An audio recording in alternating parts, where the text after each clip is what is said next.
চুরি এমন এক আর্ট যার জন্য সঠিক টাইমিং, সঠিক প্ল্যানিংয়ের সাথে দরকার সঠিক চতুরতার। নাহলে পুলিশ এসে খাতির যত্ন করতে মামার বাড়ি নিয়ে যাবে, মানে থানায় নিয়ে যাবে আর কি। এই দৃশ্য ভারতের এক ফুটপাতের। মেয়েটির মা উঠে গিয়ে সামনে দাঁড়ায়। তখন মেয়েটির ধ্যান মোবাইলে মগ্ন ছিল। এই সুযোগে মেয়েলি পোশাক পরায় দাদা বাচ্চা মেয়েটির কাছে এসে বসে আর কথা বলতে বলতে গায়ে হাত লাগিয়ে গলা থেকে চেনটি খুলে নেয়। সালে কো ছোড়ুঙ্গা নাই। হাত সাফাই ঠিকঠাক ছিল, কিন্তু বিপদ ডাকলো সিসিটিভি ক্যামেরা। তারপর পুলিশ এসে সবার মাঝেই ভাই সাহেবের ইজ্জতের কেমন 12টা বাজলো দেখুন। तूने तो झूठ पे झूठ, झूठ पे झूठ, तेरी माँ की। বাড়ি ফাঁকা পেয়ে চুরি করতে ঢুকেছিল এই চোর ভাইজান, কিন্তু উঠানে নামার আগেই ভেতর থেকে দুটি কুকুর এসে তার পিছনে লেগে যায় আর টানা হিচড়া করে তাকে নিচে আনার চেষ্টা চালায়। কুকুরের ভয়ে ভীত হয়ে চোরের অবস্থাটা দেখুন। दादागिरी करेगा मेरे साथ, दादागिरी करेगा, तेरी दादागिरी निकाल दूंगा मैं। उधर उधर नीचे उधर। চুরি করা তো দূরে থাক, বেচারা এখন পালানোর রাস্তা খুঁজে পাচ্ছে না। তবে এই ঘটনার পর মনে হয় না চোর এই ঘরে দ্বিতীয়বার চুরি করার জন্য ঢুকবে।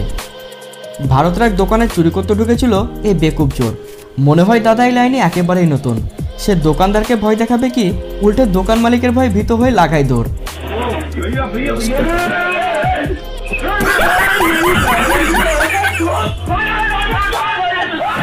आगे स्वाद।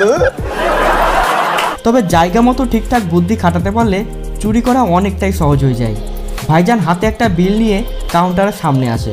সে সময় কাউন্টার ফাঁকা দেখে তার চোখ যায় টাকার দিকে, তাই হাত বাড়িয়ে একে একে সব নোট গায়েব করা শুরু করে। এমনকি শেষে একটা থেকে গেলে সেটাও পর্যন্ত ছাড়েনি। তারপর কাজ মিটে গেলে কাগজটা টেবিলে রেখে ভদ্রলোকের মতো সেখান থেকে বেরিয়ে চলে যায়। নিজের জীবন হাতে নিয়ে কিভাবে চলন্ত ট্রাক থেকে চুরি করা যেতে পারে তা দেখিয়েছে এই 3 চোরের দল। বাইক নিয়ে ট্রাকের পিছন পিছন ছুটতে থাকে তারা, আর 2 জন ওঠে ট্রাকের ওপর। अरे देवा, ये गड़बड़ है बाबा। अरे बाबा। এরপর কাজ সারা হয়ে গেলে আবার তারা বাইকের ওপর উঠে পড়ে আর সাইড হয়ে যায়। দোকানে দাঁড়িয়ে ফল কিনছিল এই আন্টি। তখন পিছন থেকে চোর বাবাজি ফল কেনার অজুহাত নিয়ে দোকানে আসে। আসলে তার লক্ষ্যই ছিল এই আন্টি। এভাবে কিছুক্ষণ ফল কেনার অ্যাক্টিং করার পর ঠিক সুযোগ বুঝে আন্টির গলা থেকে চেন ছিনতাই করে সে রকেটের স্পিডে দৌড় মারে। साले तू मजबूती देख रहे लौटने की। 2024-এ ঘটে যাওয়া এই মজাদার চুরিটি দেখুন। লোকটি দোকানে এসেছিল প্যান্ট কেনার অজুহাত নিয়ে। দোকানদারকে প্যান্ট দেখাতে বলে প্রথমে সে তার নিজের কাজটি সেরে ফেলে। साले तू টেবিলে থাকা কিছু টি শার্টকে সে পিঠের মধ্যে ভরে নেয়। এরপর শুধু পালানোর অপেক্ষা মাত্র। তাই কোনো কিছু ঘটার আগেই দোকানদারকে এটা ওটা বুঝিয়ে সে চাইছিল তাড়াতাড়ি পালাতে। ব্যাস হলো তাই। গেটের কাছে আসার পর এই চালাক চোর পিছু হয়ে গেট থেকে বেরিয়ে যায়, যাতে দোকানদার কিছুই বুঝতে না পারে। তবে একটু একটু সন্দেহ মনে হয়েছিল, তাই মামা গেট থেকে আরও 2 পা সামনে এগিয়ে আসে। কিন্তু কথাতেই আছে চোর পালালে বুদ্ধি বাড়ে। মামার ক্ষেত্রেও ঠিক তাই হয়েছে। যাক, বাদ দিন। তবে এই চোর তো সবার চেয়ে স্মার্ট। 2024 সালে চুরি করার এক নতুন আইডিয়া তৈরি করে ফেলেছে সে। আসলে তার মেন জাদুকাঠি রয়েছে এই ব্যাগের ভেতর। দোকানি দাদাকে সামনের দিকে নিয়ে গিয়ে ফোন দেখিয়ে কিছু একটা জিজ্ঞেস করার বাহানা করেছে। এদিকে পিছন থেকে চলে মাল লুট করার পর্ব।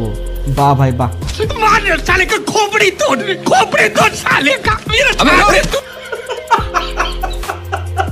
চোখের সামনে দিয়ে মাল গায়েব করলো এখানে আসা 2 মহিলা চোর। জিনিস কেনার ভান করে তারা দোকানে আসে। তখন দেখে দোকানের মালিক টাকা গোনা নিয়ে ব্যস্ত আছে। এই সুযোগকে কাজে লাগিয়ে পাশ থেকে একটা কৌটোকে তারা নিচে নামায় আর দোকানদারকে জিজ্ঞেস করে এর দাম কত। আসলে দোকানদার মামা বুঝতেই পারেনি তাদের আসল ধান্দা কি ছিল, তাই সে আপন ধ্যানে নিজের কাজ করেই চলেছে। এদিকে মেয়েটি তখন আরও একটা কৌটোকে নামিয়ে ব্যাগের মধ্যে ভরে নেয় আর আগেরটাকে সেখানে রেখে দেয়, যাতে সন্দেহ না করে। वाह दीदी, वाह दीदी।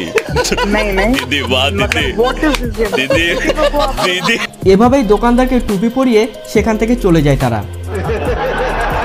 তবে মানুষের চোখে ফাঁকি দেওয়া গেলেও ক্যামেরাকে ফাঁকি দেওয়া সম্ভব নয়। এখানে দিদি লাল ড্রেস পরা ছেলেটিকে সাথে নিয়ে দোকানে আসে জিনিস কিনতে, মানে চুরি করতে আর কি। এদিক ওদিক দেখে নিয়ে প্রথমে কিছু মাল বুকের মধ্যে লুকিয়ে ফেলে। তারপর নেক্সট আসে খাবারের দিকে। সেখান থেকে একটা চিপসের প্যাকেট কেটে খেতে শুরু করে। আসলে দিদি ভুলেই গেছিল ক্যামেরা নামক কোন এক জিনিস এখানে লাগানো আছে। ऐसा मत करो मेरी जान, लाइफ में कुछ अच्छा करो यार, शर्म करो, भगवान से डरो, भोसड़ी वालों, भगवान से डरो। দোকানদার কাউন্টারে বসে তার সব কুকীর্তি ক্যামেরায় দেখছিল, তাই দিদি কাউন্টারে আসার আগেই দোকানদার তার সহকর্মীদের বলে গেট লক করিয়ে দেয়, যাতে দিদি বিল পেড না করে বেরোতে না পারে। কিন্তু দিদি বিল দিতে অস্বীকার করলে লাল ড্রেস পরা ছেলেটিকে আবার ধরে আনা হয়, তারপর বিল পেড করে তবেই তাদের যেতে দেয়। ট্রেন থেকে মোবাইল চুরি, এটা যেন আজকাল সাধারণ ব্যাপার হয়ে দাঁড়িয়েছে। যেমন এই চোরকেই দেখুন, ব্রিজের ওপর দাঁড়িয়ে সে ফাঁদ পেতে বসে আছে। তবে কথা হচ্ছে, এত সাবধানতার মাঝেও একটা না একটা শিকার তার ফাঁদে ঠিকই ধরা দেয়। কারণ কিছু পাবলিক এমন থাকে যারা সব কিছু জেনেও হাতে মোবাইল নিয়ে গেটের সামনেই দাঁড়িয়ে থাকবে। এই চোরের স্মার্ট টেকনিক দেখুন, 3 জন দোকানকর্মীর সামনে মোবাইল দেখছিল সে, কিন্তু দেখার চলেই মোবাইল নিয়ে মারের দৌড়, আর যাওয়ার আগে সে বাকি মোবাইলগুলো ফেলে দিয়ে যায়। একেই বলে টেকনিক, যাতে দোকানদার পড়ে থাকা মোবাইলগুলো নিয়ে ব্যস্ত হয়ে যায় আর পালিয়ে যাওয়াটা তার আরও সহজ হয়ে যায়।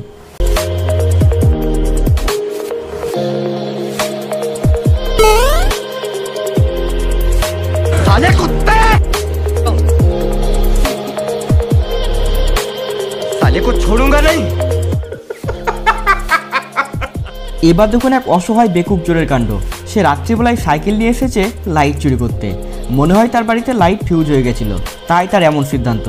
সে সাইকেলটা প্রথমে ঠিকঠাক পজিশন মতো লাগায়। देखो देखो दरिंदगी चेहरे से टपकती है, नंबर 1 का कबीला, बेचारा चित्रकार भी नहीं छुपा पाया। जी जी जी आंखें देखो, नीयत में खोट साफ नजर आता है, हवस से भरी हुई। মনে হয় ভাইজান এই লাইনে একেবারেই নতুন, তাই ধরা পড়ার ভয় তাকে বারবার গ্রাস করছিল, যার ফলে সাইকেলের ওপরে উঠে বাল্ব খুলতেই সাইকেল সমেত সে উল্টে পড়ে। হ্যাঁ, তারপর আর কোনো রকম অপেক্ষা না করেই ভাইজান সাথে সাথেই সেখান থেকে কেটে পড়ে। রাত্রিবেলায় ঝোপ বুঝে কোপ মেরেছিল এই 2 ফাজিল চোর। তারা লোকের বাড়িতে এসেছে ছাগল চুরি করতে। হ্যাঁ, বুঝুন কাণ্ড। তারপর কাজ মিটে গেলে সেখান থেকে কেটে পড়ে। कैसे कैसे लोग रहते हैं यार यहाँ पर, साला तुमको पागल कुत्ते का गाड़ी उठा के ले जाएगा, बता रहे हैं हम।